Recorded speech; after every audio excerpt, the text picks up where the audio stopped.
Hace tiempo que deseo con vehemencia dedicarte una ofrenda, sei boté, porque diste la alegría a mi existencia y por fin pinacoaga y poté.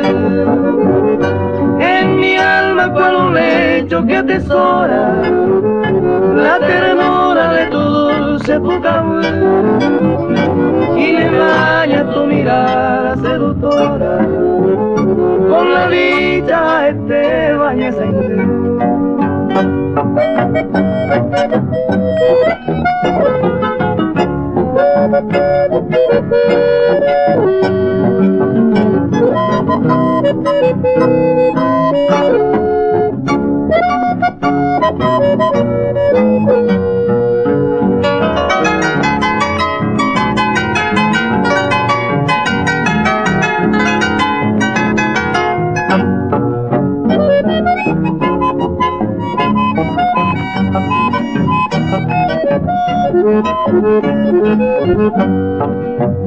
De ti tengo la fragancia candorosa de una noche en que el tierno cuno me entregaba la delicia ardorosa, cual la miel que te va a.